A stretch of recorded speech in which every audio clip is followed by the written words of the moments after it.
다 함께 사도신경으로 신앙 고백하겠습니다. 전능하사 천지를 만드신 하나님 아버지를 내가 믿사오며 그 외아들 우리 주 예수 그리스도를 믿사오니 이는 성령으로 잉태하사 동정녀 마리아에게 나시고 본디오 빌라도에게 고난을 받으사 십자가에 못 박혀 죽으시고 장사한 지 사흘 만에 죽은 자 가운데서 다시 살아나시며 하늘에 오르사 전능하신 하나님 우편에 앉아 계시다가 저리로서 산자와 죽은 자를 심판하러 오시리라. 성령을 믿사오며 거룩한 공예와 성도가 서로 교통하는 것과 죄를 사하여 주시는 것과 몸이 다시 사는 것과 영원히 사는 것을 믿사옵나이다. 아멘. 다 함께 찬송가 213장 찬양하시겠습니다. 찬송가 213장 찬송하시겠습니다.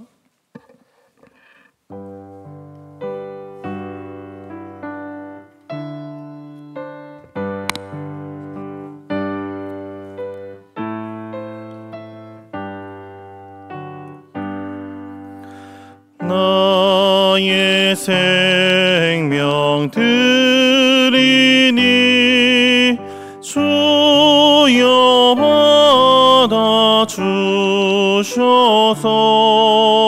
세상 살아갈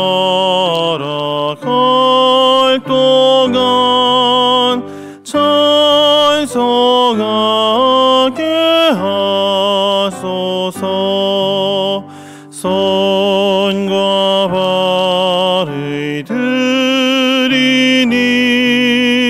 주여 받아 주셔서 주의 일을 위하여 민첩하게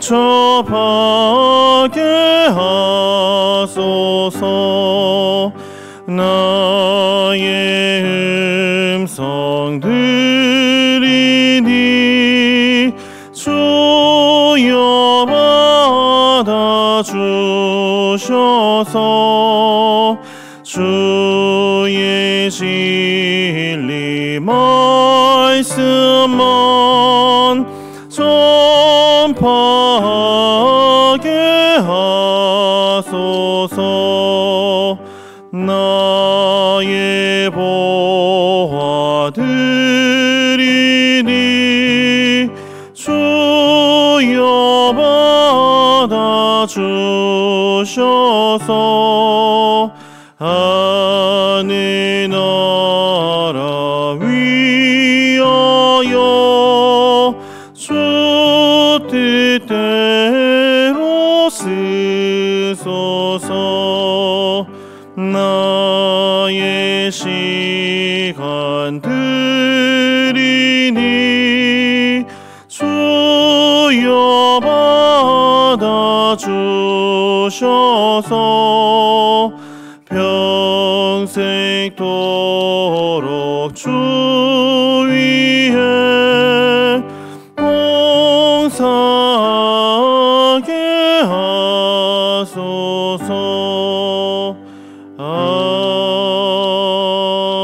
아멘. 오늘 함께 나눌 성경 말씀은 열왕기상 9장 10절부터 28절까지의 말씀입니다. 열왕기상 9장 10절부터 28절까지의 말씀을 제가 봉독하겠습니다. 솔로몬이 두 집 곧 여호와의 성전과 왕궁을 20년 만에 건축하기를 마치고 갈릴리 땅의 성읍 20곳을 히람에게 주었으니 이는 두로왕 히람이 솔로몬에게 그 온갖 소원대로 백향목과 잣나무와 금을 제공하였습니다. 히람이 두로에서 와서 솔로몬이 자기에게 준 성읍들을 보고 눈에 들지 아니하여 이르기를 내 형제여 내게 준 이 성읍들이 이러한가 하고 이름하여 갑을 땅이라 하였더니 그 이름이 오늘까지 있느니라. 히람이 금 120달란트를 왕에게 보내었더라. 솔로몬 왕이 역군을 일으킨 까닭은 이러하니 여호와의 성전과 자기 왕궁과 밀로와 예루살렘 성과 하솔과 무깃도와 게셀을 건축하려 하였음이라. 전에 애굽 왕 바로가 올라와서 게셀을 탈취하여 불사르고 그 성읍에 사는 가나안 사람을 죽이고 그 성읍을 자기 딸 솔로몬의 아내에게 예물로 주었더니 솔로몬이 게셀과 아래 베토론을 건축하고 또 바알랏과 그 땅에 들에 있는 다드몰과 자기에게 있는 모든 국고성과 병거성들과 마병의 성들을 건축하고 솔로몬이 또 예루살렘과 레바논과 그가 다스리는 온 땅에 건축하고자 하던 것을 다 건축하였는데 이스라엘 자손이 아닌 아모리 사람과 헷 사람, 브리스 사람과 히위 사람과 여부스 사람 중 남아있는 모든 사람 곧 이스라엘 자손이 다 멸하지 못하므로 그 땅에 남아있는 그들의 자손들을 솔로몬이 노예로 역군을 삼아 오늘까지 이르렀으되 다만 이스라엘 자손은 솔로몬이 노예를 삼지 아니하였으니 그들은 군사와 그 신하와 고관과 대장이며 병거와 마병의 지휘관이 됨이었더라. 솔로몬에게 이를 감독하는 우두머리 550명이 있어 일하는 백성을 다스렸더라. 바로의 딸이 다윗성에서부터 올라와 솔로몬이 그를 위하여 건축한 궁에 이를 때에 솔로몬이 밀로를 건축하였더라. 솔로몬이 여호와를 위하여 쌓은 제단 위에 해마다 3번씩 번제와 감사의 제물을 드리고 또 여호와 앞에 있는 제단에 분향하니라. 이에 성전 짓는 일을 마치니라. 솔로몬 왕이 에돔 땅 홍해 물가의 엘롯 근처 에시온 게발에서 배들을 지은지라. 히람이 자기 종 곧 바다에 익숙한 사공들을 솔로몬의 종과 함께 그 배로 보내매 그들이 오빌에 이르러 거기서 금 420달란트를 얻고 솔로몬 왕에게로 가져왔더라. 아멘. 하나님의 출현을 기록한 1절부터 9절까지 말씀에 이어 본문은 솔로몬 통치 때 행했던 건축에 관해서 후기를 기록합니다. 이스라엘에서 행해진 모든 건축 사업의 중심에는 성전 건축이 자리 잡고 있었습니다. 그와 관련해서 특별히 10절부터 14절까지의 말씀은 성전과 왕궁의 건축 자재를 공급한 두로왕 히람과의 관계, 그리고 15절부터 23절까지의 말씀은 건축 사업을 위해서 일으킨 역군에 관한 설명을 기록합니다. 또 24절부터 28절까지의 말씀은 성전과 왕궁 건축의 부가적인 후기를 기록합니다. 따라서 크게 3단락으로 이루어진 건축 후기를 살펴보면서 이 시간 하나님이 우리에게 주시는 뜻이 무엇인지 함께 생각해 보겠습니다. 10절 말씀에 의하면 솔로몬은 2집, 곧 여호와의 성전과 왕궁을 완공하는 데 20년의 기간이 걸렸다는 것을 알려줍니다. 그런데 성전 건축 준비 때부터 각별한 관계를 유지했던 솔로몬과 두로왕 히람은 성전과 왕궁 건축이 완료된 시점에 갈등을 겪는 것처럼 보입니다. 이 둘은 초기에는 서로 원하는 것을 주고받는 만족스러운 조약을 맺었습니다. 히람이 백향목과 잣나무 등의 목재와 놋 기술자, 벌목공 등의 기술 인력을 제공하면 솔로몬은 밀과 올리브 기름을 이런 식자재들을 히람에게 보냈습니다. 솔로몬은 히람이 보내준 건축 재료와 기술자들 덕분에 성전과 왕궁을 완공하는 데 큰 도움을 얻었습니다. 그런데 이 둘의 관계가 흔들리기 시작한 이유는 무엇일까요? 그 이유는 성전과 왕궁 공사를 마치고 히람에게 지불한 보상 때문이었습니다. 13절 말씀을 함께 한 목소리로 읽어보겠습니다. 시작. 이르기를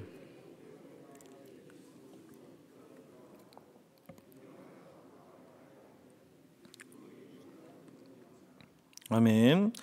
솔로몬은 건축이 완료된 후 보상으로 갈릴리 땅에 있는 20개의 성읍을 히람에게 넘겨줍니다. 그런데 히람이 이스라엘에 직접 와서 솔로몬이 준 성읍들을 보았는데 그 성읍들의 마음에 들지 않았던 것입니다. 그래서 히람은 그 땅을 가리켜 가불이라고 불렀습니다. 가불이란 아무것도 아닌 무가치한이라는 뜻을 가진 고대 페키니아어에서 유래된 말입니다. 즉 솔로몬이 준 성읍들이 평소 식량 문제로 고민하던 두로 사람들에게 아무런 도움이나 유익을 주지 못하고 무엇보다 평소 형제처럼 지내던 히람의 마음을 헤아리지 못한 것을 표현한 것입니다. 실제로 본문의 내용에 대해 기록하고 있는 다른 성경의 평행 본문에서는 이 땅에 관해서 이야기할 때 다수의 이방인이 거주하고 있었고 좋은 조건의 땅이 아니었음을 기록합니다. 심지어 역대하 8장 2절 말씀에 따르면 히람이 솔로몬에게 성읍을 다시 돌려주었다고 기록합니다.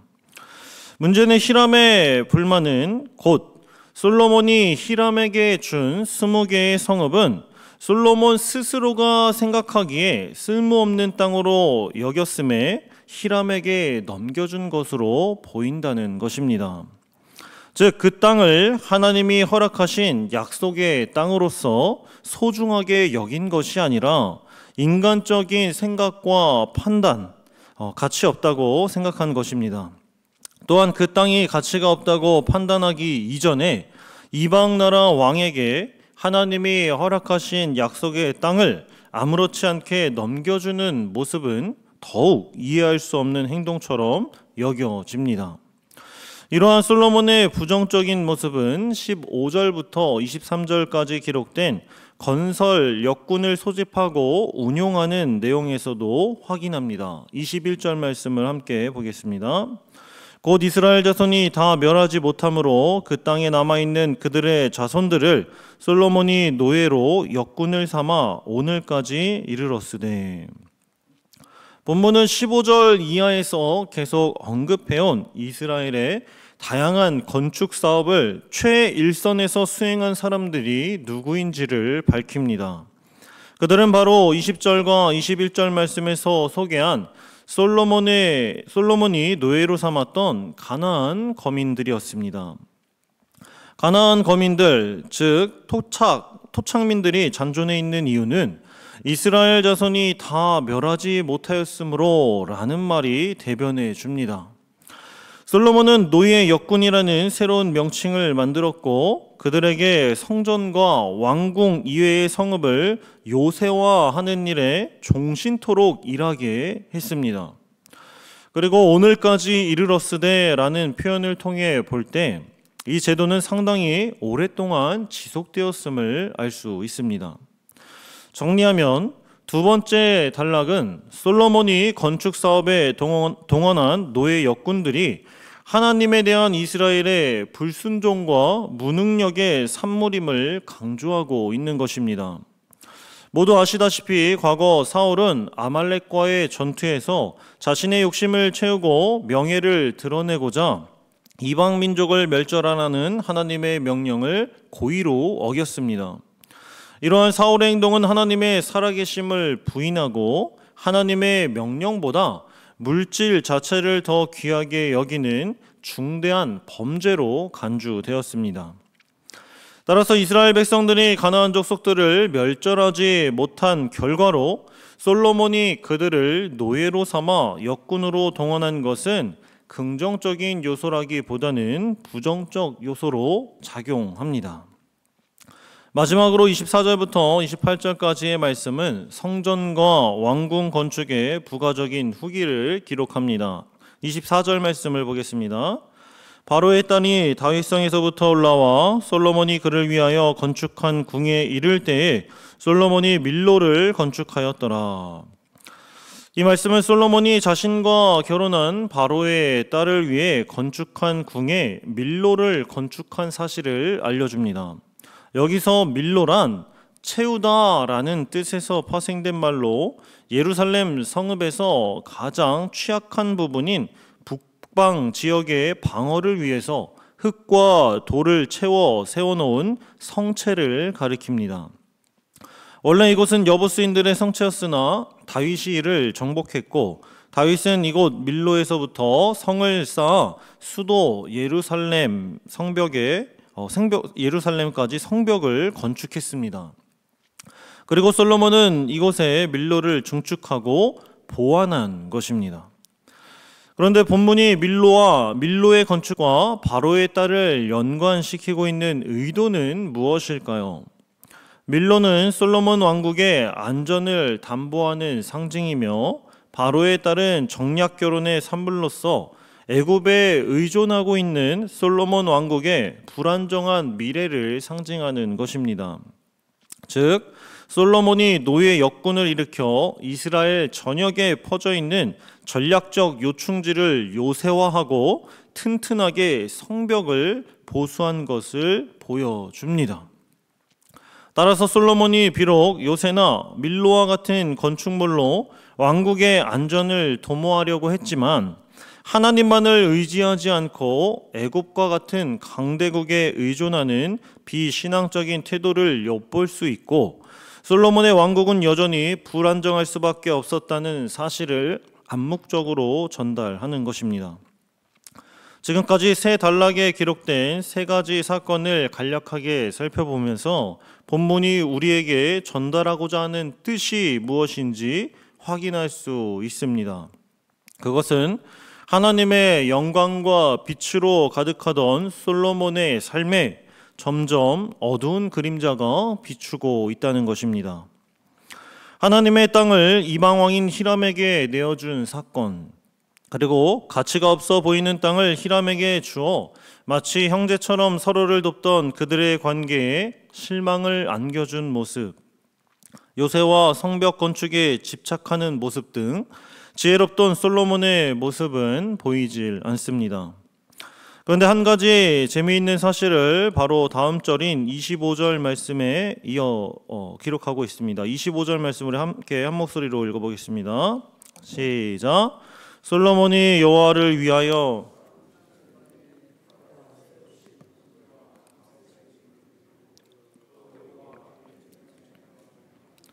이에 성전 짓는 일을 마치니라. 아멘. 이 말씀은 솔로몬에게 어두운 그림자가 짙게 들이오고 있지만 그 어둠이 아직 솔로몬을 집어삼키지 않았음을 알려줍니다.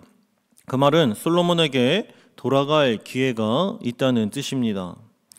그렇다면 세상의 문제 앞에서 솔로몬과 그리고 저와 성도님들께서 집중해야 할 것은 우리 마음에 끓어오르는 욕망의 음성, 그리고 자신의 합리적인 판단이 아니라 오직 여호와 하나님의 음성, 즉 말씀임을 기억해야 합니다. 그럴 때 어둠이 물러가고 다시 빛이신 하나님의 영광이 우리 가운데 임할 것입니다. 사랑하는 성도 여러분, 우리 삶의 모습 가운데도 솔로몬 같은 모습이 있지 않습니까? 하나님의 음성은 잃어버린 채 자기 생각과 판단이 옳다고 자신하는 모습, 내가 생각했을 땐 말이야 이게 맞아 라고 자신하는 모습이 바로 오늘 본문 속 솔로몬의 모습이 아닐지 생각해 봅니다. 따라서 오늘 그리고 앞으로의 삶 속에서 우리 내면에 세상적인 욕망이 가득 차오르고 스스로 지혜롭다고 여겨 판단하고 행동하는 모습이 조금이라도 보인다면 더 늦기 전에 돌이켜 하나님의 음성, 하나님의 말씀을 듣고 순종하여 하나님께 지혜롭다 칭찬받는 저와 사랑하는 성도님들 되시길 예수님의 이름으로 소망하고 축복합니다. 기도하겠습니다. 사랑과 은혜가 충만하신 하나님 아버지 감사드립니다. 솔로몬의 건축 후기를 기록한 본문을 통해 하나님의 영광의 빛을 가리고 어두운 죄의 그림자가 찾아오는 이유는 하나님의 말씀이 아닌 점점 자기 생각과 판단으로 일을 행하는 모습 때문임을 깨닫게 하시니 감사드립니다. 혹시라도 지금 우리도 솔로몬처럼 자기 자신이 생각한 것을 최선으로 여기고 스스로 지혜롭다고 여기는 모습이 있다면 주님, 늦기 전에 회개하고 용서받길 소망합니다. 교만한 우리의 죄를 용서하여 주시고 날마다 주님의 음성, 즉 말씀에 귀 기울여 겸손히 말씀에 순종하는 지혜로운 성문 공동체가 되게 하여 주시옵소서. 그리하여 어둠이 아닌 하나님의 의롭고 영광스러운 빛이 우리 삶의 모습에서 가득 넘치고 전하는 삶을 살게 하옵소서. 우리를 사랑하셔서 늘 겸손하고 주의 말씀대로 행하길 소망하시는 우리 주님 예수 그리스도의 이름으로 기도드립니다. 아멘. 하늘에 계신 우리 아버지여, 이름이 거룩히 여김을 받으시오며 나라가 임하옵시며 뜻이 하늘에서 이룬 것 같이 땅에서도 이루어지이다. 오늘날 우리에게 일용할 양식을 주옵시고 우리가 우리에게 죄 지은 자를 사하여 준 것 같이 우리 죄를 사하여 주옵시고 우리를 시험에 들게 하지 마옵시고 다만 악에서 구하옵소서. 대개 나라와 권세와 영광이 아버지께 영원히 쌓옵나이다. 아멘. 들으신 말씀을 기억하며 함께 기도하겠습니다. 먼저 우리 마음에 차오르는 욕망의 음성이 아닌 오직 하나님의 말씀과 음성을 듣고 순종하는 지혜로운 성문 공동체 되게 없어서 기도하시고, 두 번째로 폐암 투병 중이신 이훈재 집사님과 김수경 집사님의 오빠 치료와 회복의 과정을 주관하여 주옵소서 기도하시고, 마지막으로 오늘 드려지는 수요 예배를 통해 하나님 영광받아 주옵소서. 이렇게 세 가지의 기도 제목 함께 기도하시고 각자 개인 기도하시고 돌아가겠습니다. 기도하시겠습니다. 사랑과 은혜가 충만하신 하나님 아버지, 감사합니다. 솔로몬의 성전 건축 후기를 기록하고 있는 오늘 본문을 통해서 우리들 점점 하나님의 빛은 사라지고 어둠의 그림자가 드리우는 이유에 대해서 깨달아 알게 하여 주시니 감사합니다. 마땅히 하나님의 자녀로서 아버지 거룩한 주님의 성전된 자들로서 아버지 하나님의 영광의 빛을 온 세상 가운데 드러내야 함에도 불구하고 점점 우리 자신이 생각한 대로 우리가 옳다고 생각하고 자부하는 그 모든 일들 때문에 아버지 하나님의 영광이 아닌 아버지 죄의 어둠의 그림자로 아버지 세상에 빛된 삶을 살아가지 못하는 죄악된 우리의 아버지 교만한 마음을 주님 이 시간 회개하오니 용서하여 주시옵소서. 오직 겸손함으로 아버지 하나님 앞에 날마다 엎드려 부복하며 아버지 가장 낮은 자세로 주 앞에 나아갈 수 있는 저와 사랑하는 성문 공동체가 되게 하여 주셔서 오직 여호와의 말씀이 이 땅 가운데 실현될 수 있도록 아버지 하나님의 말씀에 순종하게 하여 주시옵시고 아버지 하나님 듣는 마음을 우리에게 주사 아버지 하나님의 음성에 귀 기울이며 주님의 뜻을 분별하며 아버지 하나님이 원하시는 아버지 의로운 아버지 그 뜻이 무엇